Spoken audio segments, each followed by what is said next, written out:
malo usar el pantalón roto, no sé qué, cada cual verá lo que hace. Pero las personas que son inconstantes o son poco fiables. ¿Por qué? Porque se dejan llevar por las modas. Y yo lo que quiero decir es que el monte de Sión, mi hermano, dice que no se deja mover, que permanece para siempre. Y cuando habla de permanecer para siempre, ¿a qué se está refiriendo? Dice que permanecer para siempre es que nunca cambia. Otra de las cosas, el secreto para ser constantes se encuentra en la confianza en Dios, porque Él nunca cambia. Los cambios en nuestro mundo no pueden perturbar a Dios, porque Él permanece para siempre. ¿Sabe que la Biblia dice que Dios es el mismo de ayer, de hoy y de siempre y por los siglos de los siglos? O sea que Dios no cambia. Lo que cambia es los tiempos, digámoslo de alguna manera. El problema es que muchos cambian dependiendo la moda, las ideas o las nuevas cosas que salen. Y una de las cosas que nosotros como iglesia hemos tratado de mantenernos firmes es siempre en la enseñanza, en lo que nosotros creemos. Uno de los errores graves que muchos tienen es que creen por algún tiempo algo, pero cambian por otra cosa. Y nosotros, si ustedes se dan cuenta, nosotros llevamos años predicando lo mismo. Lo que ha cambiado es el estilo, las formas. En estos días me llamaba la atención porque en el discipulado, en uno de los grupos, estábamos hablando acerca de lo que es un verdadero creyente, acerca con el libro de nivel 1. Y resulta que cuando estaba hablándole de lo que es un verdadero creyente en el discipulado, yo les pregunté y le dije a los que estaban ahí, si les está quedando claro lo que es un verdadero creyente. Y entonces todos dijeron sí. Pero un muchacho, un joven de aquí de la iglesia, que me dijo estas palabras y dijo: sí, pastor, me ha quedado muy claro, porque esto es lo que usted ha enseñado por muchos años y no lo ha enseñado bien. Cuando él dijo eso, a mí me agradó y me gustó mucho. ¿Por qué? Porque nuestra enseñanza siempre ha sido la misma. ¿Y qué quiere decir eso? Que no se mueve. Por eso es que de este salmo es que sale el nombre de nuestra iglesia. Esta iglesia se llama Monte de Sión, que en abreviado es MDS. De ahí salió. Y vuelvo y se lo digo, el Monte de Sión está relacionado con la adoración. Es el nombre de la ciudad santa y del pueblo de Dios. Pero resulta que nosotros como iglesia tenemos un ADN, y el ADN es lo que somos, lo que creemos, nuestra esencia. Y resulta que lo primero de nuestro ADN es la fe. Diga conmigo, la fe. Por eso es que este lugar también se llama fe. Y a mí me gusta porque cuando nosotros comenzamos a construir este lugar y que llamamos a un ingeniero que nos ayudara con los planos y con los diseños y las medidas, él empezó a trabajar para hacerlo. Y entonces recuerdo la primera vez que él me muestra un diseño de la fachada y del interior de este lugar, y recuerdo que parecía una catedral, una iglesia católica. Y entonces cuando yo le dije a él, yo le dije: no, este lugar no puede ser un lugar religioso, tiene que ser un lugar neutro para que pueda entrar cualquier persona. Y entonces él me dice: pues como usted dijo que era una iglesia, pues nosotros creamos una iglesia. Y yo le dije: sí, pero la iglesia no es un edificio, la iglesia somos los que fuimos llamados por Dios. Entonces él me dice: ¿qué quiere? Y yo no quiero un auditorio donde todas las personas puedan entrar y sentirse incómodas. Entonces él empezó a diseñar, a hacer planos. Y para las personas que creen que ya terminamos, no hemos terminado. Más o menos estamos al 60 o 65% de la construcción. ¿Y por qué? Porque cuando el ingeniero hizo los planos y los presupuestos, él nos dijo que costaba más o menos 196 millones terminar este lugar, de lo cual lleva más o menos como unos 110 millones. O sea que nos falta todavía como como 80, 90 millones de pesos para terminar. Muchas cosas que hacen falta. Y yo me acuerdo cuando este ingeniero nos dice: ok, pastor, entonces ¿cuándo arranca la obra? Y yo le dije: bueno, pues esperemos, porque hay que esperar. Entonces él me dice estas palabras y me dice: o sea que esto va a ser en fe. Y yo le dije: sí, es un auditorio de fe. Y él fue el que le colocó el nombre para decir que este es un lugar de fe. Pero para los que se preguntan qué es la fe, pues los voy a llevar a Hebreos capítulo 11 versículo 1. Dice: ahora bien, la fe es la garantía de lo que se espera, la certeza de lo que no se ve. ¿Saben ustedes qué es la fe? La fe dice: lo tengo aunque no lo pueda ver. Saben que en la Biblia hay un hombre llamado Abraham que creyó sin ver. Y quiero llevarlos a Romanos capítulo 4 versículo 18 al 21. Y mira lo que es creer sin ver, lo que es la fe.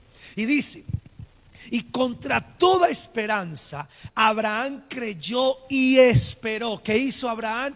Creyó y ¿qué más? Y esperó. Y de este modo llegó a ser padre de muchas naciones, tal como le habían dicho: así de numerosa será tu descendencia. Y el versículo 19 dice: fue su fe, dice, su fe no flaqueó. Oiga bien, que la fe de Abraham no que flaqueó. El problema nuestro es que flaqueamos en la fe. Pero una de la esencia de este lugar es de fe, de no flaquear, de creer aunque no podamos ver. Dice: su fe no flaqueó, aunque reconocía que su cuerpo estaba como muerto, pues ya tenía unos 100 años, y que también estaba muerta la matriz de Sara. Ante la promesa de Dios no vaciló como un incrédulo, sino que se reafirmó en su fe y dio gloria a Dios, plenamente convencido de que Dios tenía poder para cumplir lo que había que prometido. Por eso una de las esencias y lo primero del ADN de este lugar es de fe. Aquí le creemos a Dios aunque no veamos. ¿Estamos de acuerdo, sí o no? Y eso tiene que ser algo nuestro, de creerle a Dios. A mí me gusta la gente que le cree a Dios. Mire, en la Biblia nosotros encontramos personas que el Señor se sorprendió de su fe. Está el caso del soldado romano que el Señor le dijo: wow, ni en toda Israel he hallado tanta fe como en este hombre. Podemos ver la fe de la mujer que tenía flujo de sangre, que dijo: si tan solo toco el borde de su manto, yo seré sana. Y ahí está la fe. Y por eso este lugar tiene que ser un lugar que le creamos a Dios, que tengamos fe. Y acuérdese que la fe dice: lo creo aunque no lo vea. Amén. Lo creo aunque no lo vea. Lo segundo de nuestro ADN, de lo que nosotros creemos, es que nosotros creemos en el discipulado, en los procesos de formación. Mire, yo siempre he dicho que los eventos son maravillosos. Si usted quiere animarse, vaya a un evento. Pero si usted quiere transformar su vida, inicie un proceso. Y los procesos tienen que tener algo que se llama disciplina.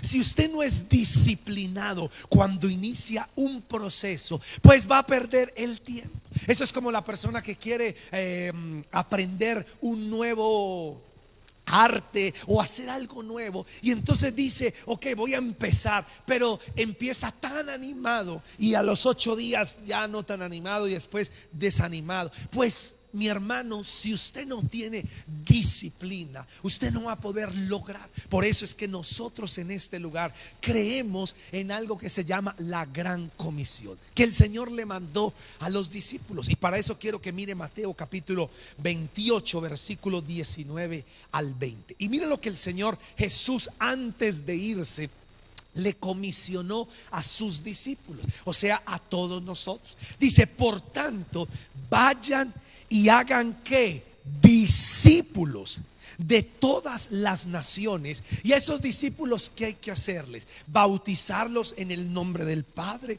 y del Hijo y del Espíritu Santo. 20. Enseñándoles a obedecer todo lo que les he mandado a ustedes, y les aseguro que estaré con ustedes siempre. ¿Hasta cuándo? Hasta el final del mundo.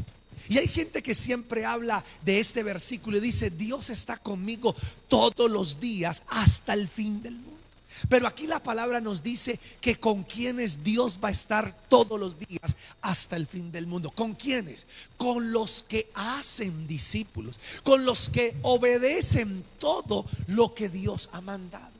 A mí me gusta cuando la gente dice eso: Dios está conmigo todos los días hasta el fin del mundo. Y cuando uno piensa en el fin del mundo, uno dice: ay, qué bueno que Dios está o va a estar con nosotros en esos momentos. Sabe que cuando uno habla de ese fin del mundo, a uno dice: Dios mío, ¿cómo irá a ser de terrible? Pero nosotros los cristianos nos consolamos y decimos: pero Él va a estar conmigo o está conmigo aún en esos momentos. Pero resulta que el versículo dice: con quienes Dios va a estar aún en esos momentos. ¿Con quién? Con los que hacen discípulos, con los que obedecen su palabra, con los que siguen. Pues resulta, mis queridos, que nosotros aquí en la iglesia creemos en los procesos y creemos en el discipulado. Por eso a mí me gusta cuando el Señor Jesús andaba con multitudes, pero de las multitudes, ¿a cuántos llamó para que estuvieran cerca? A 12. Y esos 12 se llaman los discípulos, porque esos 12 el Señor les enseñó, les dio, les entregó, les formó el carácter. Y ahí es donde nosotros tenemos que darnos cuenta. Resulta que yo desde muy pequeño íbamos a la iglesia. Mi mamá nos llevaba, pero cada vez que nosotros nos portamos mal en la iglesia, nos cogía a pellizco la viejita. Y resulta que mi mamá siempre se cortaba estas uñas, pero esta se la dejaba larga. ¿Y era para qué? Por si nosotros empezamos a hacer desorden, llegaba la viejita y nos retorcía el pellizco más tremendo. Y uno... Y después, cuando fuimos creciendo, yo en lo particular no quise volver a la iglesia. Y yo decía: ¿para qué voy? Si uno a toda hora que va es a pellizcarlo y a tratarlo a uno mal. ¿Para qué voy? Pero resulta que Dios empezó a trabajar en mi vida como a los 16, 17 años. Y ahí donde el Señor se reveló a mí. Por eso es que yo digo que yo soy cristiano desde el día que nací de nuevo. Muchos padres se conforman o se consuelan y dicen: mi hijo es cristiano, pastor, mi hijo es cristiano. ¿Por qué? Porque nació en un hogar cristiano. Y yo que sepa, su hijo nació en un hospital o en una cama, yo no sé dónde. Pero nosotros somos cristianos porque tenemos que tener un encuentro con Jesús. Yo siempre le digo eso a mis hijos y se los decía antes. Y le decía: muchachos, ustedes no son cristianos porque su papá o su mamá sean cristianos. Ustedes no son cristianos porque sus papás sean pastores. Y ese es el problema de muchos padres, que se equivocan y creen que sus hijos son cristianos, que porque nacieron en un hogar cristiano. Eso no garantiza nada.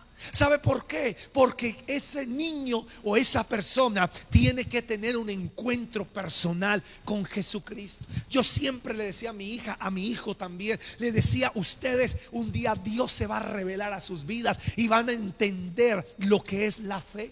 Y no va a ser la fe de su papá o la fe de su mamá, va a ser la fe de ustedes, porque ustedes mismos van a creer en el Señor, porque Dios se va a revelar a sus vidas. Hoy yo le pregunto a mis hijos: ¿ustedes creen? Sí. ¿Y por qué creen? Porque mi papá. No, ellos creen porque Jesús se ha revelado a sus vidas. Entonces resulta que cuando uno viene al Señor, uno trae heridas. Mire, mi problema de toda mi vida y mi falencia, mi faltante siempre ha sido el autoestima. A mí el diablo me ha revolcado con el tema de la autoestima, porque desde pequeño me dijeron que no era bueno, que no servía, que no era capaz. Eso provocó en mí que no sea capaz de hablar ciertas cosas. Por eso es que hay veces se me sale como la tartamudez. ¿Y por qué? Porque te ha afectado desde mi niñez. Pero cuando yo vine al Señor y empecé a hacer procesos, ¿sabe qué ocurrió? Que Dios empezó a sanar. Y eso es lo que Dios quiere. Y nosotros como iglesia, resulta que el proceso de formación tiene 3 propósitos. Número 1, sanar nuestro ser. sanar esas heridas emocionales que tenemos, esos faltantes. También formar el carácter de Cristo en nosotros y hacernos crecer. Pero todo ese proceso comienza con algo, y es estando plantados en la casa de Dios. Yo a todo el mundo le hablo, pero no con todo el mundo quiero trabajar. ¿Por qué? Porque si la gente no está plantada en la casa de Dios, en la iglesia, pues sencillo no va a florecer. Eso es como usted tener una semilla de aguacate o de papaya o de lo que sea, y usted dice: wow, esta es una semilla que daba un fruto impresionante, jugoso, pero resulta que usted lo deja guardado en un cajón o en una bolsa o en una repisa y nunca la sembró. Y si usted no siembra esa semilla, pues mi querido, nunca va a dar fruto. Simplemente va a ser una semilla que dicen que es buena, pero hasta que no dé fruto, que no la veamos, que no nos lo comamos, pues no nos vamos a dar cuenta. Y lo mismo pasa con muchos cristianos que dicen que son cristianos, pero no se congregan, no buscan a Dios, no están plantados en la iglesia. Algunos dicen: es que yo tengo un mal concepto, no puedo con el concepto de iglesia. Pues entonces está en contra de Dios, porque el que dejó la iglesia es el Señor. Y cuando nosotros decimos que dejó la iglesia, no vaya a pensar como dicen algunos, que el Señor Jesús dejó la iglesia X o la iglesia Y. Eso es mentira. El Señor dejó unos discípulos que les enseñó y dijo: vayan y ahora hagan discípulos, porque eso es la iglesia. Entonces todo comienza con estar plantados. Por eso yo animo a toda la gente que se identifiquen con la iglesia, que se planten. ¿Por qué? Porque así es que prosperamos. Entonces dice el Salmo 92, 12 al 14. Mire lo que dice: el justo florecerá como ¿quién? Como la palmera, crecerá como cedro en el Líbano. Plantados, ¿cómo? Plantados, ¿dónde? En la casa de Jehová, en los atrios de nuestro Dios florecerán.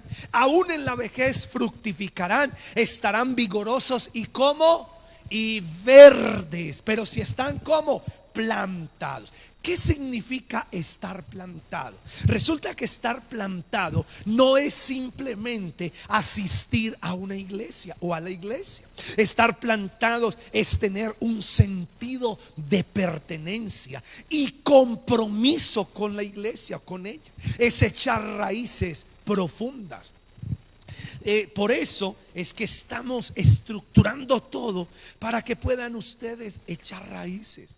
No sé, yo sé que muchos no han podido florecer porque las iglesias no ofrecen las condiciones necesarias para comprometerse.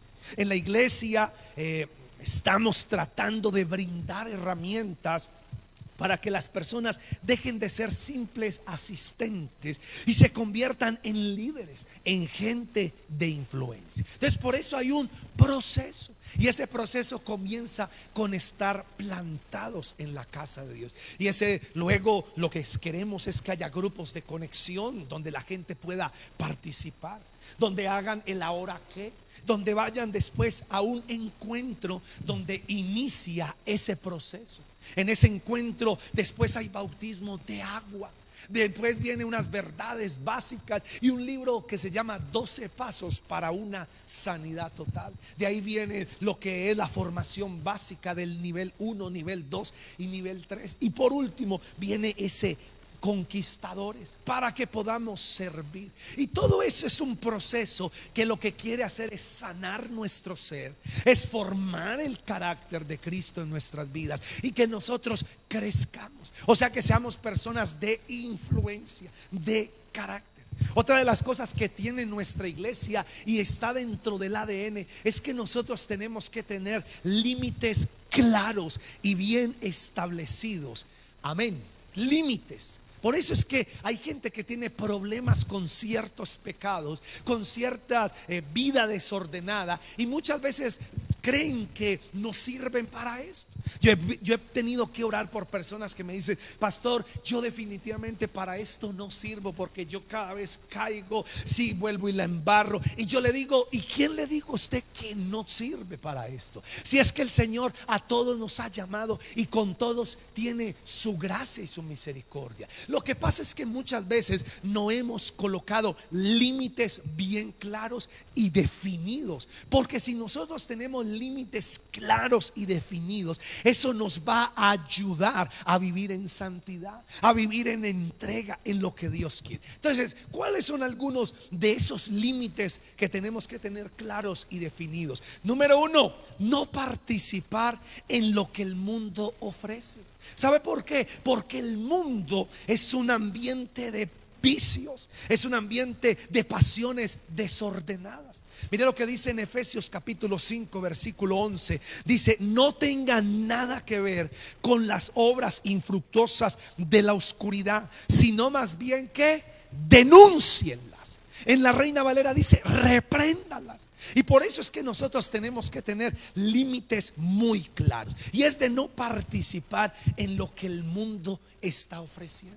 Y cuando hablamos del mundo, no nos referimos del globo terráqueo, sino de esa vida de pecado que el mundo ofrece. Usted no ve cómo ofrece vicios y cosas. Y yo tengo que tener un límite claro con ese tema, porque si no, no voy a poder hacer lo que Dios quiere. Otro de los límites que tenemos que tener muy claro es ser radicales, tener radicalidad. Usted tiene que ser radical en sus cosas. Debemos decidir de antemano a qué no vamos a ceder.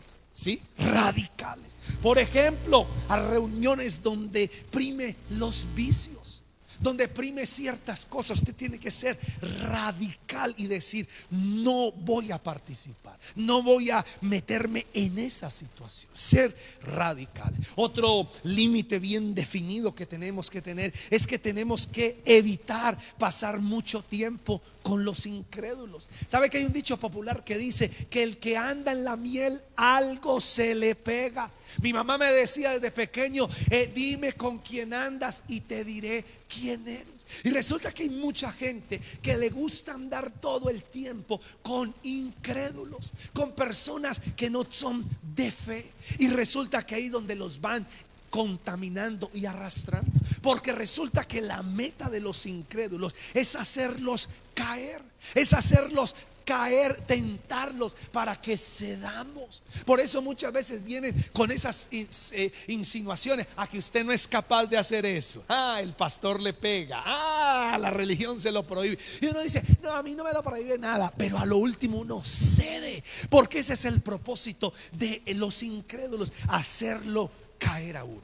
Y mire lo que dice en Primera de Pedro capítulo 4 versículo 3 al 5. Dice la palabra, estos versículos son de oro, mis queridos. Dice: pues ya basta con el tiempo que han desperdiciado. Honestamente, ¿cuántos de ustedes creen y son conscientes que hemos desperdiciado mucho tiempo? Sí. Hemos desperdiciado tiempo. Uno dice: Dios mío, yo desperdicié tanto tiempo. Mire, si yo tuviera la oportunidad de devolver, como si existiera la máquina del tiempo, créeme que yo me devolvería. Algunos dirán: ay no, qué pereza, yo no vuelvo a ser niño otra vez. Yo me devolvería si pudiera, pero si tuviera la conciencia de que ya había vivido, para no cometer errores. Entonces dice acá, dice: pues ya basta el tiempo en que han desperdiciado haciendo lo que agrada ¿a quién? A los incrédulos, entregados al desenfreno, a las pasiones, a las borracheras, a las orgías, a las parrandas y a las idolatrías abominables. A ellos les parece extraño que ustedes ya no corran con ellos en ese mismo desbordamiento de inmoralidad. Por eso los insultan. Pero mire lo que dice el versículo 5: pero ellos tendrán que rendirle cuentas a aquel que está preparado para juzgar a los vivos y a quién más, y a los muertos. Y mire, y aquí es donde hay algo que a mí me preocupa y como pastor me asusta. Porque hoy la gente más está asustada por una enfermedad que por rendirle cuentas a Dios. Sí. Mire, yo recuerdo al principio, cuando en marzo que comenzó todo este tema de la pandemia y de las noticias, yo recuerdo cómo la gente asustada y oraba y se conectaban a las oraciones y hasta oraban y decían: ¿cuándo volvemos a la iglesia? Y clamaban: y cuando todo esto termine, vamos a hacer una marcha para Dios y vamos a proclamar que Él es bueno. Y la gente subía en redes sociales versículos y todo el mundo se volvió espiritual. Pero ¿qué pasó? Que empezó a bajar la intensidad, no del virus, no de la enfermedad, sino a pasar el tiempo. Porque resulta que nosotros los seres humanos somos de ese tipo de personas que va a pasar algo, ay sí, va a pasar. Y como no pasa nada, una semana, 2 semanas, 3 semanas, 4 semanas, 5, un mes, 2 meses, entonces uno dice: no va a pasar nada. Entonces uno baja la intensidad. Pero ahí es donde a mí me preocupa, que la gente anda más preocupada por los geles y por el alcohol y por el tapabocas. Y no estoy diciendo que no lo usen, hay que usarlo, sí, pero no están preocupados por su salvación. Porque un día vamos a rendir cuentas a Dios hasta de las palabras que salen de nuestra boca. Mire, ¿sabe qué dice la Biblia? Que a Dios hay que tenerle más temor que al diablo. Porque el diablo puede matar nuestro cuerpo y ya, pero Dios puede enviar nuestra alma al infierno. O sea que eso es peligroso. Y yo quiero que ustedes y yo entendamos esto. Y la palabra dice que hay que tener límites muy claros. Otro dentro de los límites de esto es que nosotros debemos buscar amistades dentro de la cultura cristiana. Tenemos que buscar amigos, óigame bien, que compartan los mismos metas, los mismos propósitos, que la pasión de sus vidas sea Dios y su reino. Hay que buscar gente dentro de la cultura cristiana, amigos, personas. Amén. Hay que buscarlos, porque eso es que tener límites. Y otro de los límites de nuestro ADN como iglesia, para nosotros poder seguir avanzando, tenemos que tener límites claros y bien definidos con la música. ¿Por qué? Porque resulta que la música tiene una gran influencia sobre nuestra vida. Aunque la música fue creada por Dios, ha sido tergiversada por Satanás para engañar a muchos. Necesitamos reconocer la música que no glorifica a Dios para no escucharla. Entonces, algo que tenemos que tener en cuenta en el tema de la música para tener límites con ella es que la música trae recuerdos y despierta sentimientos. ¿Sí o no? Eso produce la música. La música trae recuerdos y produce sentimientos.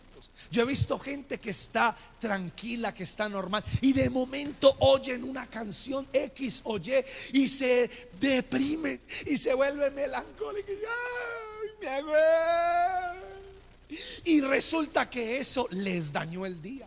¿Sí o no? Porque la música trae eso, trae recuerdos, trae sentimientos. Otra cosa que tenemos que tener en cuenta con la música es que el plan del maligno es meterse en la mente y en el corazón de las personas. Yo siempre les he dicho que yo no puedo escuchar cierta canción, no me acuerdo cómo se llama, es secular, es mundana, pero esa canción, cada vez que yo la oigo, no sé por qué me hace pensar en mi papá. Y me hace ganas de llorar. Ay, Dios mío. Y alguien una vez me dijo: ¿y por qué? ¿Hace cuánto murió? Yo dije: no ha muerto. Y entonces, ¿por qué? Yo no sé. Porque me da por pensar en eso, porque me mueve algo. Y resulta que el enemigo, eso es lo que tiene, ese es su plan, meterse en nuestra mente, en nuestro corazón, en las personas. Otra cosa que tenemos que tener en cuenta es que en muchas canciones se glorifican pecados como la fornicación, el adulterio. Amo a la una pero tengo a la otra y no la quiero dejar. Tengo esposa pero también y hay gente que es feliz cantándola. Ay, tengo mujer pero también quiero la otra y no sé qué hago. Qué dilema. Y entonces mire que la música tiene ciertas letras que glorifican el pecado de la fornicación, del adulterio, de los placeres sexuales, la falta de perdón, la vergüenza, la depresión y la muerte. Por eso nosotros tenemos que saber qué estamos escuchando. Nosotros tenemos que saber qué nos estamos metiendo en nuestra mente, en nuestro corazón. Porque el diablo, ese es su plan, meterse. ¿Sí? Otra que tenemos que tener límite es que las personas que no han podido renunciar a la música contraria a la voluntad de Dios aún tienen el mundo en su corazón, y Jesús todavía no es su Señor, porque está ahí metido.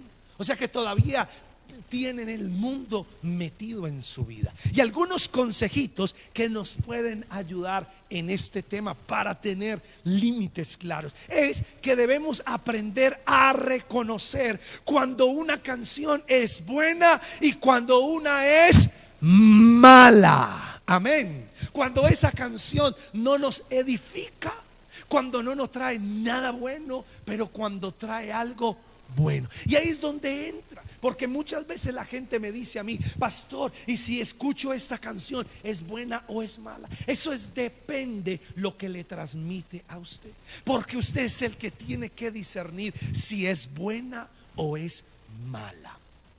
Otra cosa que tenemos que tener en cuenta, otro consejo, es no hacer concesiones con las canciones pecaminosas.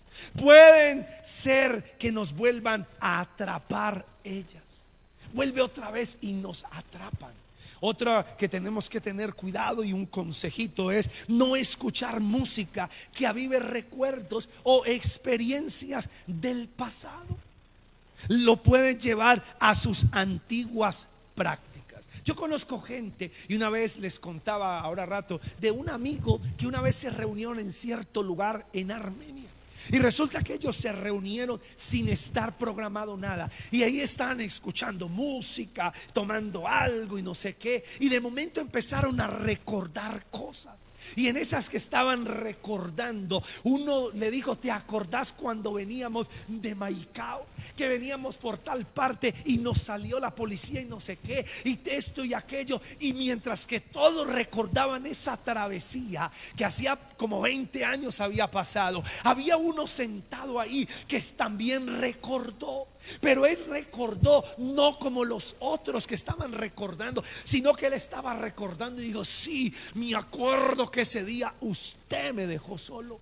Me acuerdo que ese día usted, y la música sonó y todo estaba allí. Y él dijo: y usted me dejó solo, y por eso perdí todo mi plante, 56 millones de pesos. Y entonces él se enojó, y estaba tan enojado, y en esos momentos allí, que sacó una pistola y empezó a disparar. Lo digo porque fue verdad.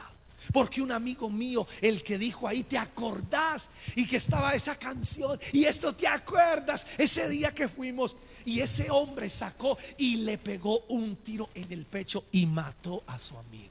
Lo digo porque él también era amigo mío, porque trabajábamos juntos.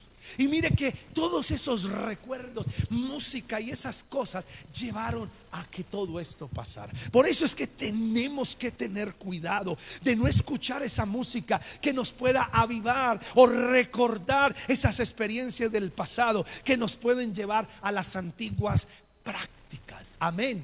Por eso es que muchas veces la gente se queja de los procesos. Y hay veces dice: pastor, es que no funciona o no sirve. Y yo digo: la palabra de Dios funciona, y siempre ha funcionado y siempre funcionará. El problema es que nosotros no seguimos las instrucciones. ¿Sí o no? Yo recuerdo cosas que mi hermano, que gente que se le hablaba y decía: sigue la instrucción, y lo hacía un día pero al otro día no, y su vida era fracasada. ¿Y por qué? Porque no sigue el proceso. Y nosotros como iglesia tenemos que seguir los procesos, y los procesos deben de ser claros, ¿sí? Otro consejo es que debemos destruir todo aquello que nos lleva al pasado y nos quiere esclavizar otra vez. Yo no sé por qué nosotros los seres humanos somos como masoquistas. Hay algo que nos recuerda la infidelidad de la esposa y cantamos. ¿Y usted por qué? Porque es que se me acuerda cuando aquella se fue. ¿Y por qué la canta? ¿Por qué? ¿Y por qué lo hace? Bórrela. Yo la elimino. Yo quito eso de mi vida. Yo no quiero que nada me recuerde las cosas. Hay gente que es así, yo no entiendo por qué. Otro es que tenemos que orar en lenguas y confesar la palabra de Dios cuando estemos siendo atacados por esa música que nos trae recuerdo. La mejor clave es orar en ese momento y declarar la palabra. Otra es, oigan música cristiana, especialmente alabanza y adoración. Amén. Tenemos que escuchar. Tenemos que oír. Y esos son límites claros. Otro es, mi hermano, que tenemos que tener límites bien definidos con lo que vemos. Hoy nosotros sabemos que tenemos información tremenda y tenemos acceso a plataformas. Mire, hoy los niños y las personas tienen más comunicación y más acceso a tantas cosas que lo que tenía el presidente de los Estados Unidos en los años 80. Porque hoy estamos a un clic de cualquier cosa. Hoy podemos nosotros ver lo que querramos. Y ahí ustedes se dan cuenta que ya de pronto no es tanto la televisión, pero sí el internet. Sí, el Facebook y todas estas redes sociales que envían cosas. O el Netflix. ¿Qué es lo que la gente ve? ¿Qué películas? ¿Qué está metiendo en su cabeza? Hay gente que lo único que quiere ver es cosas que lo dañan. Pornografía, películas triple X. Lo que quieren entrar en la internet es a ver cosas que les va a dañar su cabeza. Y en eso nosotros tenemos que tener límites claros. Hay un pastor que es amigo mío, que él cuenta y él dice que él no puede ir a la playa, que él no puede ir a una piscina, porque cada vez que ve un cuerpo de una mujer en su vestido, y no es porque él sea promiscuo ni nada, es que tiene debilidades en esas áreas. Y él dice, como yo sé que esa es mi debilidad, pues yo no voy allá y me privo de eso y me privo de esa maravilla. No está diciendo ni estoy diciendo que sea malo ir a la playa, pero si usted tiene problemas con eso y no es capaz de refrenar sus ojitos, sino que sus ojitos los lleva a divagar cosas, pues mi hermano, le tocó quedarse en la casa mientras todos nos vamos para la playa. Sí, eso es lo mismo. Los que tienen problemas con el alcohol, los que tienen problemas con cosas, si usted tiene problemas con eso, mi hermano, le aconsejo, no se tome nada, porque eso lo puede activar. Eso puede ser un detonante en su vida. Yo a veces veo personas que dicen, ay pastor, es que ore por mí que tengo problemas con el alcohol. ¿Y qué hace? Huya. Ay, pero es que no, una puede ser el detonante para iniciar todo un día de fracaso. ¿Estoy siendo claro, sí o no? Usted dirá, ay pastor, pero eso no es malo tomar. Yo no sé, pero si usted tiene problemas con eso y usted lo prende, mi hermano, como un carro rodado, pues no lo haga y punto. Huya de allá. Y les voy a decir, si ustedes en su casa hacen eso y usted sabe que hay una persona que tiene problemas y usted dice, pero yo no, pues hermano, no lo debe hacer tampoco. ¿Y sabe por qué? Por amor a la persona que tiene problema con el tema. Y usted dice, pero yo no soy fanático. Yo sé, pero esa persona le empieza a saber agüita la boca. Y usted de maldad dice,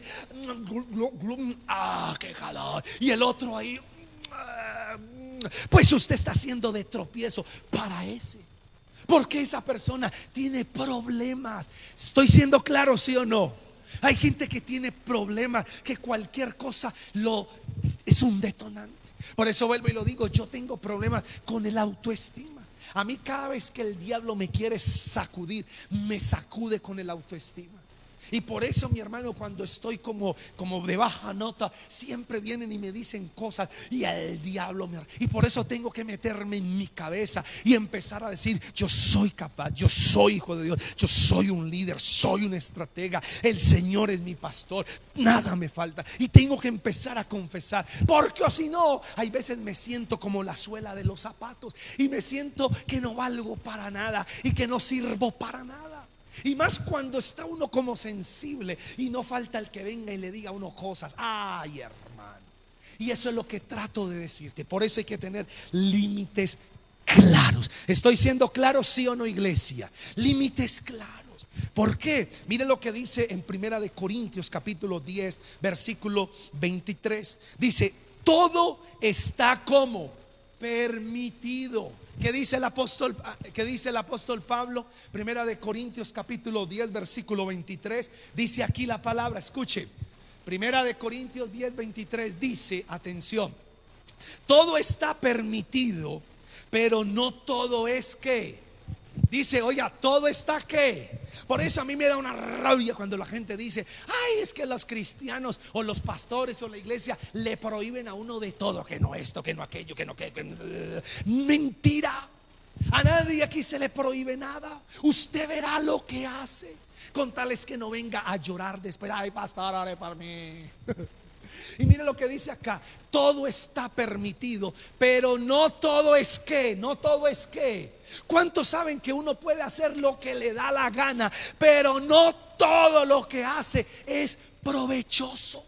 No tiene provecho. Entonces dice: todo está permitido, pero no todo es provechoso. Todo está permitido, pero ¿qué dice? Óigalo bien, la última parte decía: todo está permitido, pero no todo es contributivo. Y dice como constructivo. Y dice el versículo 31, dice: en conclusión, ya sea que coman o que beban o hagan cualquier otra cosa, háganlo todo ¿para qué? Háganlo todo ¿para qué? Y yo les pregunto a ustedes: pastor, lo que hago yo glorifica a Dios. Eso es usted el que lo debe saber, no soy yo. Y en MDS hemos creído eso. Esa es nuestra esencia, de que nosotros tenemos que hacer todo para la gloria de Dios. Ahí tenemos que tener límites bien definidos. ¿Estamos aquí, iglesia? ¿Sí o no? ¿Por qué? Porque resulta que yo, como pastor, un día he de rendir cuenta a Dios por ustedes. ¿Lo sabían? ¿Sabían que yo un día he de rendir cuentas por mi vida personal, por mi familia, pero también por ustedes? Porque la palabra dice en el libro de Hebreos, dice que los pastores hemos de dar cuenta a Dios por sus ovejas. Por eso cuando uno ve pastores por ahí que viven mal o que sus iglesias están viviendo en pecado, yo siempre digo: un día tendrán que rendir cuenta. Por eso es que vuelvo y digo esto: la gente hoy está más preocupada por una gripe que nos puede matar. Pero no solamente el COVID nos puede matar el cáncer, ¿sí o no? También nos puede matar un carro, una moto en la calle, ¿o no? También nos puede matar cualquier cosa. Esta semana, hace como 20 días, un mes, una persona que yo conozco la picó un mosco aquí en la pierna, un zancudo. No sé qué bicho era, un zancudo la picó acá. Y ese bendito picazón al otro día le amaneció así rojo. Al segundo día le amaneció así con una cosa horrible. Y al tercer día la mandó al hospital y hasta en la UCI estuvo. Y no fue por el COVID, fue por un mosco que casi la mató. Imagínense cómo hubiera salido en el periódico: vea pues, muerta por zancudo. Sí, mis queridos. Entonces, pero yo qué quiero decir con esto: que todos hemos de comparecer ante el tribunal. Y a mí me preocupa más que la gente está hoy más preocupada por cuántos casos activos hay del COVID y no por cuántas personas se están yendo sin Cristo. ¿Y cuántos cristianos hoy están dejando de buscar a Dios? Eso a mí me preocupa más. Y como pastor yo me veo la responsabilidad de hablarles a ustedes. Sí, tenemos que cuidarnos, pero sabe que hay algo más peligroso que cualquier enfermedad, y es que un día compareceremos ante el tribunal. Y por eso es que un día el Señor me va a llamar y me va a decir: Jorge Andrés, vení para acá. Yo: sí, Señor. Usted, hijo mío, te entregué a pastorear una iglesia maravillosa. Sí, Señor, tenemos todo el razón. MDS es hermosa. Pero Dios me va a decir: pero fuiste débil, no les enseñaste, los entretuviste y les hablaste muy bonito, porque te di talento. Sí, Señor. Y Dios me va a decir: pero tenías que mostrarle los límites claros para que sus vidas sean victoriosas, y van a tener que dar cuenta a Dios. Por eso es que yo aquí en este lugar les hemos dado de todo. Aquí en este lugar a los niños les damos un regalo en fin de año. Por eso es que muchas veces les damos algo a las personas. Pero les voy a decir, por encima de todo eso, lo que más me preocupa a mí es la salvación. Es que vamos a tener que rendir cuentas a Dios hasta de todo lo que digo. Y yo, como soy el líder acá, el pastor, y obviamente hay mucha más gente, porque yo espero y aspiro pronto que haya nuevos líderes, gente que sean mejores que yo, para yo irme retirando, pero poder decir: lo hicimos bien. Y que ustedes puedan, mi hermano, el día que estén delante de Cristo, que tengan que rendir cuenta, ustedes no salgan avergonzados delante de su presencia. Y que ustedes puedan decir: gracias, Dios, porque tuvimos un pastor que nos enseñó a reír, que nos enseñó a creer, que nos enseñó a hacer procesos, pero también nos dijo que el pecado nos puede matar y el pecado nos puede dañar y separar. Y eso es lo que yo les digo, porque aquí pasamos delicioso, pero quiero decirles que aquí es la preparación para vivir luego allá. Amén. Y allá tenemos nosotros que estar muy claros, porque al cielo no se entra por ser amiguis.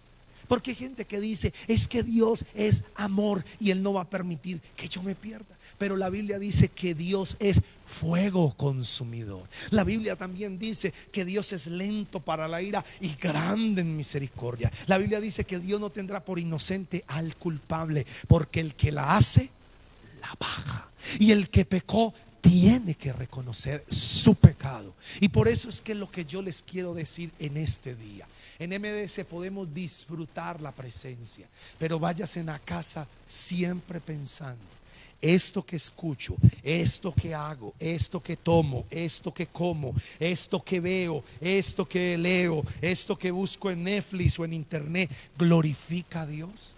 ¿O me está arrastrando a cumplir más bien el plan del enemigo, meterse a mi mente, meterse a mi corazón y desviarme del propósito de Dios? Por eso hagan lo que quieran, pero acuérdense que no todo les va a convenir. Estamos aquí, iglesia amada, ¿sí? Recibimos la palabra, ¿sí o no? Y les voy a decir una cosa que va a sonar feo, y ya termino con esto. Y lo que usted vaya a hacer, no sea tropiezo para otra persona. Suena feo decirlo: hágalo por allá donde nadie lo vea, pero haga al menos eso, para no ser tropiezo para otra persona. Y quiero que se ponga sobre sus pies y vamos a orar en esta hora. Padre, te damos gracias en este día. Te bendecimos a ti, Jesús. Señor, gracias porque tú eres bueno. Y gracias, Señor, porque hoy tú nos hablas, hoy tú nos muestras tu gran amor, tu misericordia. Señor, gracias porque lo más importante es que un día hemos de estar delante de ti. De nada vale la vida tener comida, ropa, casa, Señor, y una vida desordenada, una vida en miseria espiritual, sin tener límites definidos. ¿Dónde están, mi pregunta, todos aquellos que oraban, Todos aquellos que al principio de la pandemia anhelaban que estuviera la iglesia abierta para venir. ¿Dónde están? ¿Dónde están aquellas personas que cuando amenaza una tormenta y que viene un lapo de agua se asustan y dicen: wow, qué miedo? ¿Dónde están? Y yo puedo decir: aquí está. Iglesia, aquí está. Sigan avanzando. Coloquemos límites claros. Coloquemos límites bien definidos para que sus vidas y la mía no sean un fracaso, sean una vida maravillosa. Señor, hoy yo te doy gracias, Dios, y te pido, Señor, que esta palabra sea vida en nuestra vida y que sigamos aprendiendo lo que es el ADN de la iglesia, lo que nosotros creemos y tenemos, Señor. Padre, gracias yo te doy, y no quiero terminar este tiempo sin darle la oportunidad a alguna persona que por primera vez nos escucha y no ha recibido a Jesús. Diga conmigo: Señor Jesús, en este día yo reconozco que tú eres Dios, que tú entregaste tu vida por mí en la cruz. Hoy te pido perdón por todo pecado que he cometido. Te recibo y te acepto como mi Señor y como mi Salvador. Entra a mi vida, entra a mi corazón y ayúdame a ser la persona que tú quieres que yo sea. En el nombre de Cristo Jesús. Amén, Señor. Gracias.